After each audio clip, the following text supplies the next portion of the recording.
약간 능가하는 그런 저한테는 굉장히 치명적인 단점이 정말 바깥 활동을 할 수가 없습니다. 와, 방콕은 가장 심하다고 느꼈습니다. 정말 너무 많이 한다 라는 점인데요. 정말 이 나라가 많이 사용하는 나라구나 라는 걸 제가 느꼈습니다.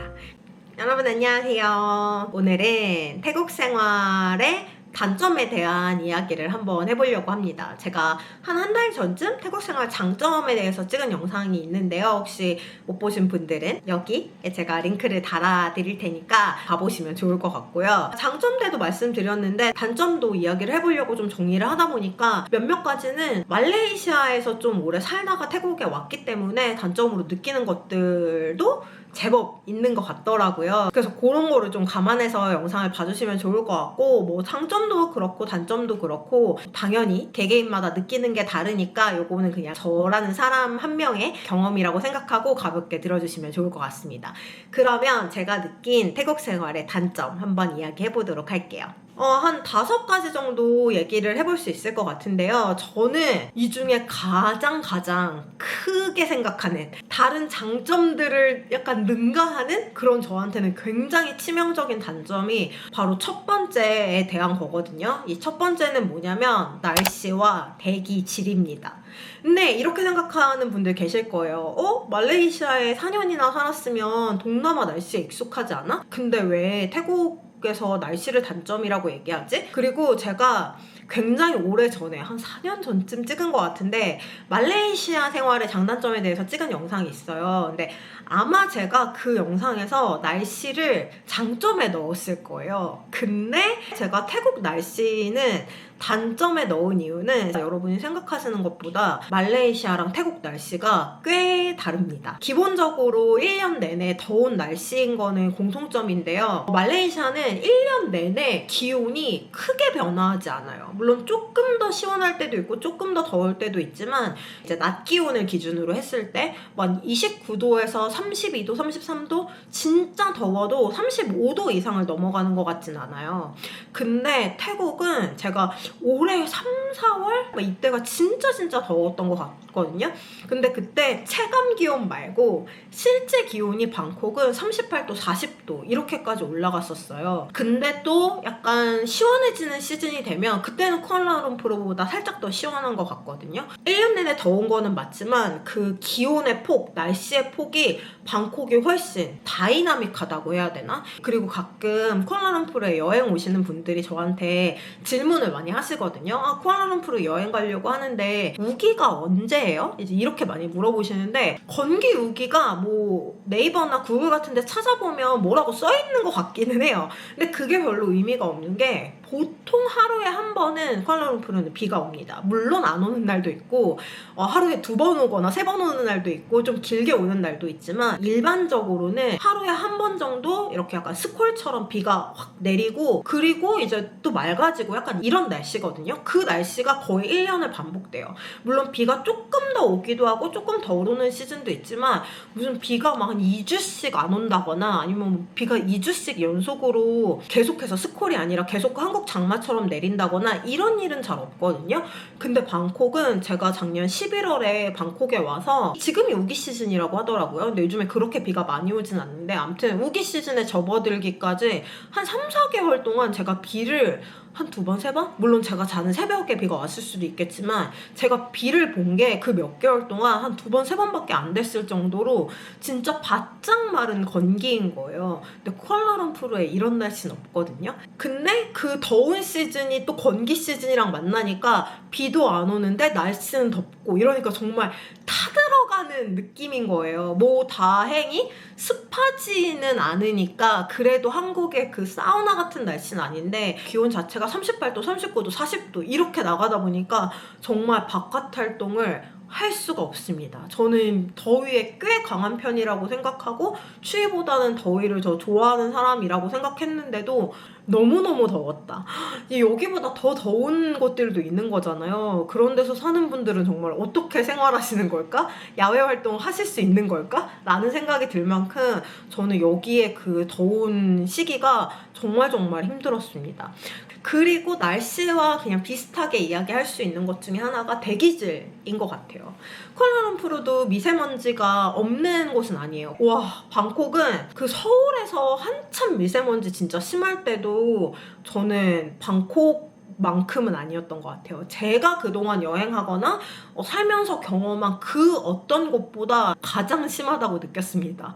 육안으로 보기에도 이제 저희 집에서 보이는 하늘이 완전 노랗게 보이고 완전 뿌옇고 이런 날들도 많았고, 저는 기관지가 조금 안 좋은 편이거든요. 그래서인지 좀 그 시즌을 힘들게 보냈어요. 그래서 저는 방콕에 살면서 가장 어렵고 단점이라고 생각되는 부분이 날씨와 대기질이었습니다. 근데 요즘에는 비도 좀 내리고 하다 보니까 대기질도 괜찮고 날씨도 기온 체크해보면 쿠알라룸푸르보다 요즘에 한 1, 2도씩 낮은 것 같더라고요. 그래서 요즘에는 활동하기가 꽤 좋은데 그 한참 마르고 더운 시즌 정말 쉽지 않았다.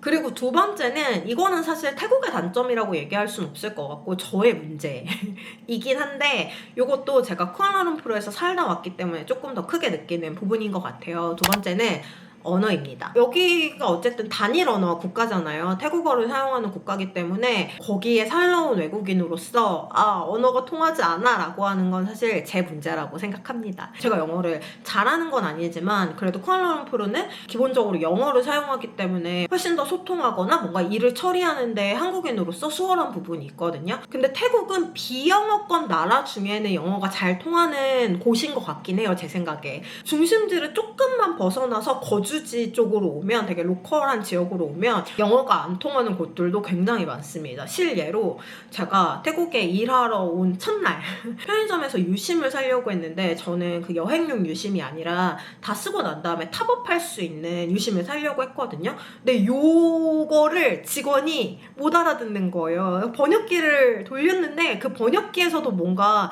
제가 말하려고 하는 뉘앙스를 정확히 얘기를 못 해주는 것 같고, 이래서 제가 첫날 그 유심 사는데 거의 1시간을 썼던 기억이 나거든요. 태국에 살면서 태국어를 못해도 살 수 있냐? 라고 누군가 질문하면 당연히 살 수 있습니다. 저도 태국어 못하지만 뭐 일반적인 기본적인 생활 다 가능하고 관공서 업무도 볼 수 있고 뭐 일도 할 수 있고 하지만, 태국어를 못하면 분명히 한계가 존재하는 것 같긴 해요. 제가 만약에 태국어를 좀 할 줄 알았다면 훨씬 더 이 나라를 잘 이해하고 이 사회를 잘 이해하고 이 안에 좀 더 깊이 들어갈 수 있지 않았을까, 뭐 이런 생각을 하긴 합니다. 영어 할 때도 물론 그 한계를 느끼긴 하지만 영어가 아니라 태국어라는 면에서 좀 더 크게 한계를 느꼈던 것 같아요. 근데 요거는 아무튼 제 문제이기 때문에 태국의 단점이라기보다 제가 겪은 어려움이다 라고 이야기하는 게 더 맞을 것 같네요. 아무튼 제가 생각한 두 번째는 언어였습니다.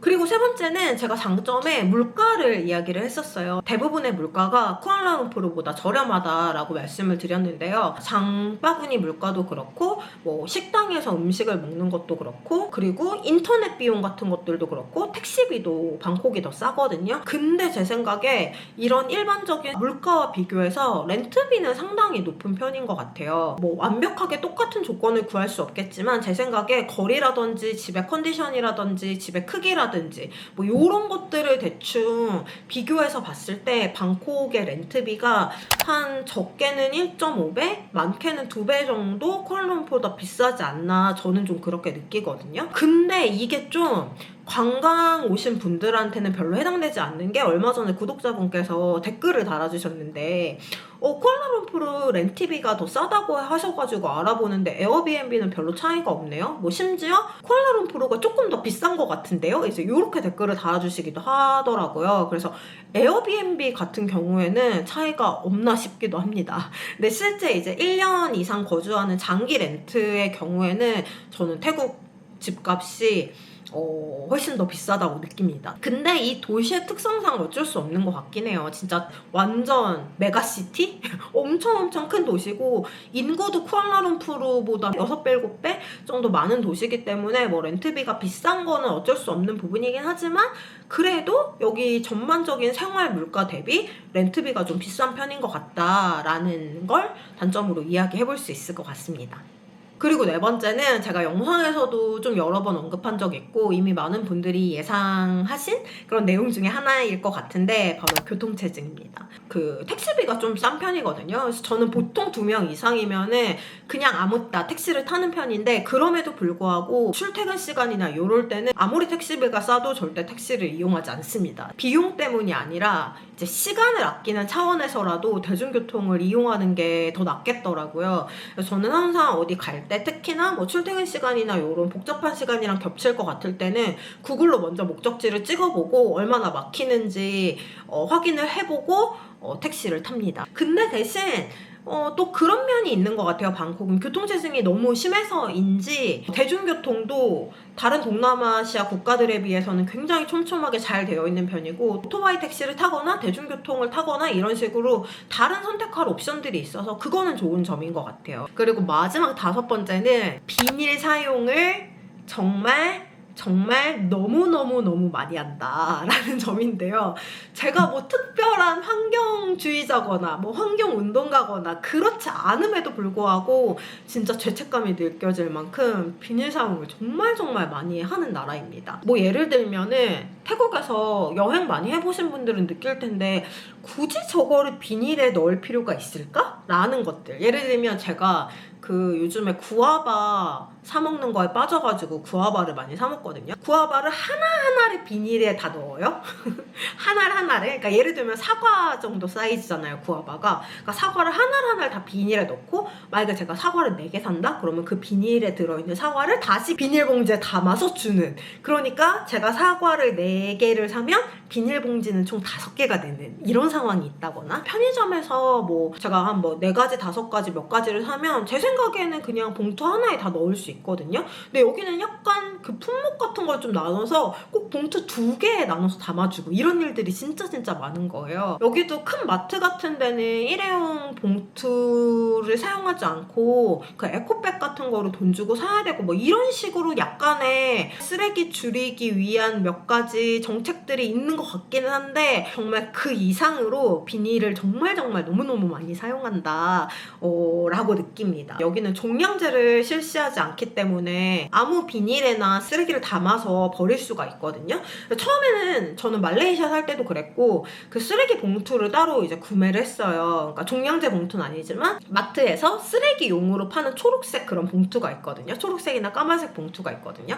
그걸 사가지고 이제 거기에 쓰레기를 모아서 버렸는데 어느 순간 저한테 생기는 비닐, 장을 보고 오고 어딜 갔다 오면 어쩔 수 없이 저한테 생기는 비닐이 너무 많은 거예요. 그래서 더 이상 쓰레기 봉투를 사지 말고 그냥 밖에서 생기는 비닐에다가 쓰레기를 담아서 버려야겠다라고 했는데 제가 쓰레기를 담아 버리는 속도보다 비닐이 생기는 속도가 훨씬 빠르다. 그래서 저희 집 찬장에는 그 마트에서 쓰레기용 비닐을 사지 않았지만 비닐이 차고 넘친다라는 걸 보면서 정말 이 나라가 비닐을 많이 사용하는 나라구나 라는 걸 제가 느꼈습니다. 비닐도 비닐이지만 빨대를 정말 많이 사용하는 나라거든요. 저는 정말 어쩌면 태국은 빨대의 나라가 아닐까? 라는 생각이 들 만큼 제가 학교에서 세미나를 한 적이 있어요. 그 세미나 때 앞에 컵이랑 물을 하나씩 놔줬는데 컵이 그런 이렇게 긴 물컵이 아니라 그 찻잔을 앞에다 놔줬거든요.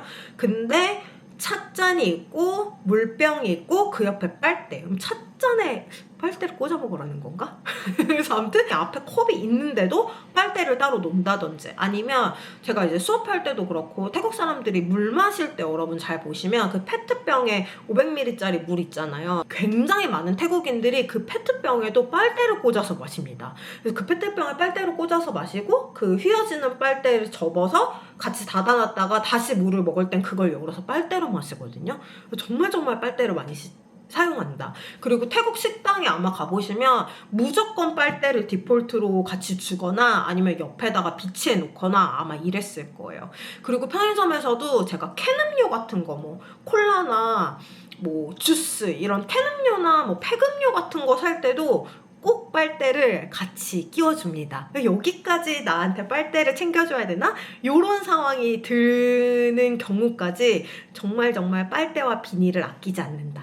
그래서 마지막 단점 5번째는 내가 그렇게 특별히 환경 보호를 위해 나 자신도 그렇게 애쓴다고 할 수 없지만 그래도 이건 좀 너무하다 싶을 정도로 비닐과 빨대를 많이 쓴다 라는 걸 단점으로 이야기해 볼 수 있을 것 같아요. 저는 오늘 이렇게 5가지 태국 생활하면서 느낀 단점에 대해서 이야기해봤는데요. 여러분들은 어떻게 느끼셨나요? 뭐 공감되는 부분이 있거나 뭐 혹은 또 다르게 생각하는 뭐 장점이나 단점 이런 것들이 있으면 댓글 남겨주시면 저도 보면서 재미있을 것 같고요. 그리고 혹시나 뭐 태국 생활 그리고 쿠알라룸푸르 생활에 관련해서 궁금한 점 있으시면 댓글 달아주시면 제가 답글을 남겨드리거나 그리고 영상 콘텐츠로 한번 촬영해 보도록 할 테니까요. 뭐 질문도 많이 남겨주시면 좋을 것 같아요. 그럼 오늘 영상은 여기까지고요. 다음 주에 더 재미있는 태국 일상으로 돌아오도록 하겠습니다. 여러분 영상 끝까지 봐주셔서 정말 감사하고요. 우리는 다음 영상에서 다시 만나요. 안녕.